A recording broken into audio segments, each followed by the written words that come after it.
So hello all, ఈ రోజు chicken fry in detail recipe చెప్తున్నాను. ఈ వీడియోలో మొత్తం సింపుల్ చికెన్ ఫ్రై ఇంట్లో ఉన్న ఇంగ్రీడియంట్స్ తో ఎలా చేసుకోవాలనేది ఈ వీడియోలో ఫుల్ డీటెయిల్ గా చెప్తున్నాను. సో ఇలా ట్రై చేయండి, చాలా బాగుంటుంది. ట్రై చేసి ఎలా వచ్చిందో కింద కామెంట్ చేయండి. సో ఫస్ట్ ఆఫ్ ఆల్ మనం నాన్ స్టిక్ ప్యాన్ తీసుకోవాలి. ఫ్రై కాబట్టి కింద అడుగంటుతుంది ఈజీగా. సో నాన్ స్టిక్ ప్యాన్ తీసుకోవాలి, ఆయిల్ వేయాలి, కొంచెం ఆయిల్ ఎక్కువ పడుతుంది. సో మనకు మసాలా దినుసులు ఏవేవైతే బిర్యానీ ఆకు, లవంగాలు అవన్నీ ఉన్నాయో అవన్నీ వేసుకోవాలి స్పైస్ కి తగ్గట్టు. మీకు ఎక్కువ స్పైస్ కావాలనుకుంటే కొంచెం ఎక్కువ వేసుకోండి. సో స్పైసెస్ అవన్నీ కొంచెం ఆయిల్ లో వేసిన 15 seconds కి కొత్తిమీర పుదీనా కూడా వేసుకోవాలండి. కొత్తిమీర పుదీనా వేసుకోవడం వల్ల టేస్ట్ ఇంకా చాలా బాగా వస్తుంది. సో ఒకసారి ట్రై చేయండి ఇలా. So first of all oil లోనే కొత్తిమీర పుదీనా వేసుకోవాలి.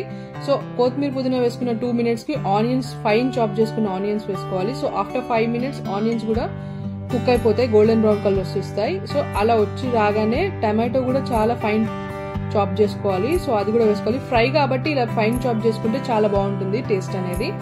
సో ఇంకా మనం మ్యారినేట్ చేసుకున్న చికెన్ కూడా ప్యాన్ లో వేసేయాలి. సో మ్యారినేట్ చేసుకోవడం కారం, ఉప్పు, మసాలా, పెరుగు ఇవన్నీ వేసుకొని నేను మ్యారినేట్ చేసేసుకున్నాను. సో ఆ చికెన్ ని కూడా మనం ప్యాన్ లో వేసేసుకొని బాగా కలిపేసుకొని మూత పెట్టేసుకోవాలండి.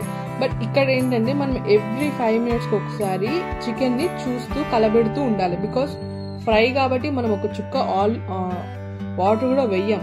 సో వాటర్ వేయం కాబట్టి అడుగు తొందరగా ఉంటుంది. సో ఎవ్రీ 5 minutes కి ఒకసారి చెక్ చేస్తూ ఉండాలి, మళ్ళీ మూత పెట్టేసుకోవాలి.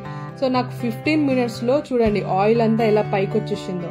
సో నాకు 15 minutes లో ఇలా అయిపోయింది. ఇంకొక 5 minutes ఉంచుతాను మళ్ళీ, ఎందుకంటే ఇంకా చికెన్ సాఫ్ట్ గా ఉడకనికి. సో మొత్తం 20 minutes ఆఫ్ టైంలో ఈ చికెన్ ఫ్రై అయితే రెడీ అయిపోతుంది. ఇంకా లాస్ట్ లో కొత్తిమీర వేసి దించేసుకొని వైట్ రైస్ తో హ్యాపీగా ఎంజాయ్ చేయడమే. సో మీకు నచ్చితే మాత్రం ఖచ్చితంగా ట్రై చేయండి. ఎలా వచ్చిందో నాకు కింద కామెంట్ చేసి చెప్పండి. వీడియో నచ్చితే సబ్స్క్రైబ్ చేసుకోండి.